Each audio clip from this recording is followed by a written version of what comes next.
My name is Willey, and I am a 55-year-old wife and mother and grandmother, sister, identical twin sister to Laura Jean, who is making this little documentary type thing. And I do live off the grid with my husband, and we are located on a lake in T1R8. We have a beautiful view of Katahdin, and the summit of that is 13 miles away as a crow flies. So we have a beautiful, beautiful view. So we are about 8 miles from the nearest paved road. And in the summertime, spring, summer, and fall, we can drive in logging roads to get to our camp. Otherwise, in the winter, those logging roads are not plowed unless they're working up there on logging. But the road becomes an official ITS trail, which is a snowmobile trail. That means vehicles cannot travel it. So we have to snowmobile in and out to our vehicle or use a tracked vehicle, a UTV, out to our vehicle.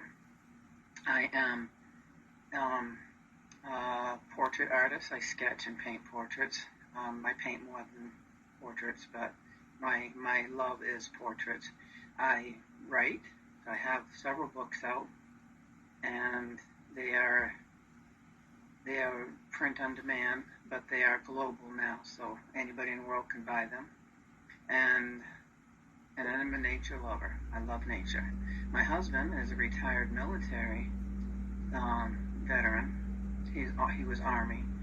He retired because he's disabled. So he's part-time in a wheelchair, part-time cane, and rests a lot. Otherwise, he's a mechanical engineer by trade, which he no longer practices. Do we homestead or do we live off the grid? We live off the grid, and we have for about 16 and a half years.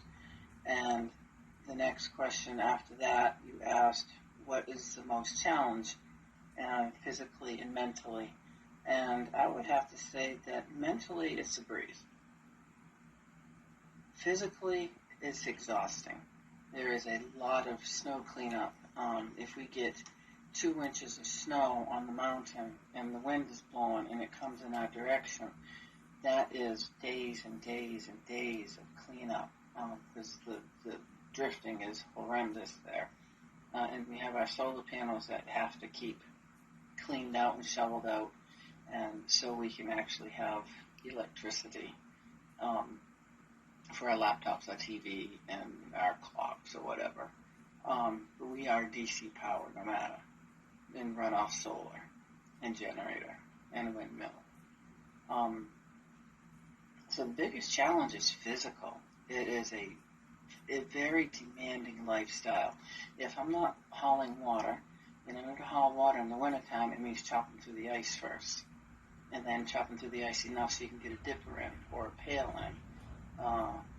And then I do it in bulk, so I could have 10, 15 5-gallon pails that I have to fill, lift up on the dock, carry to the stairs of the dock, carry up the stairs to the door, inside the house, the camp, and then we have to rearrange to get them into storage that way. So I am lifting 2 5-gallon pails, which are about 40 gallons apiece, 40 pounds apiece, several times, and it's well over 1,000 pounds, or almost 2,000 pounds sometimes, or even a lot more, before I'm finished my water for the next 2 or 3 weeks.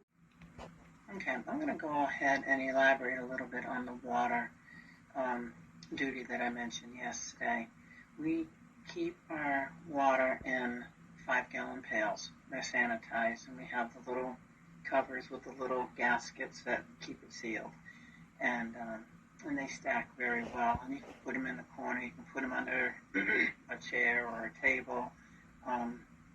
Then once they're stacked, you can throw clothes on them. You can stack stuff on them and just move them when you need the water.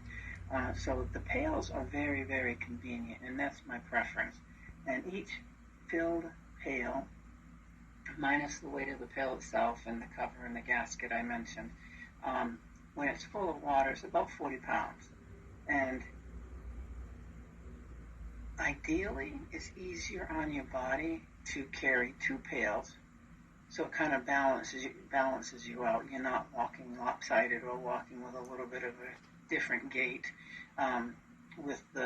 With two in each hand, or one in each hand, so you're lugging 80 pounds at a time, at least 80 pounds at a time. It may slow you down a little bit in your walking. You may shuffle a little bit more, but it's easier on the body overall to carry 80 pounds versus 40 pounds. And about how much water we use in a day, honestly, we figured it out before that we go through between 3 and 5 gallons of water a day between me and my husband. That is cooking, cleaning, doing dishes, our coffee,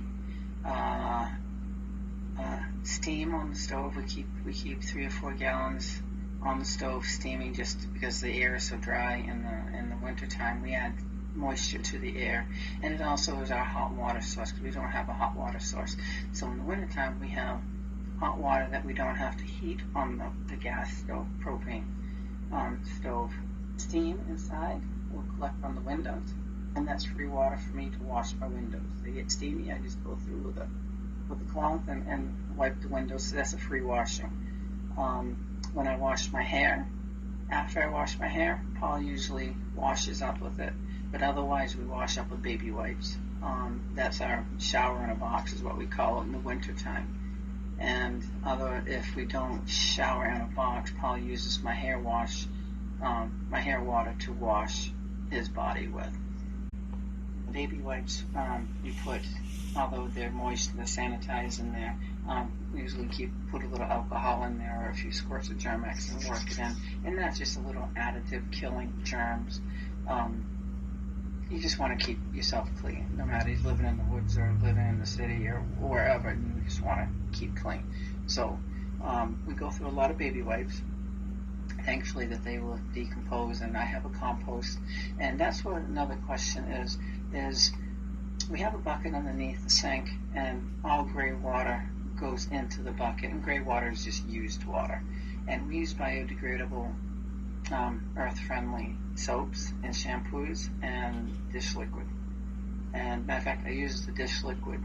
It's 7th generation, and it does an amazing job on my hair. It's really good for washing dishes. It's good for an all general purpose soap and for my hair. I just buy one, use it for everything. And so when all that water goes into the sink and goes down the drain and collects into a 5-gallon pail. When I take my compost out, when I take the pea pot out, I also take the gray water out. And after the pea pot's emptied in my compost, my human pile especially, and the compost gets emptied into the pile, I'll take and rinse both of those with the gray water, which is soapy, dirty water, and I'll rinse both of those out, and then I'll dump the rest into the compost pile. So everything gets recycled, reused, and repurposed. Everything.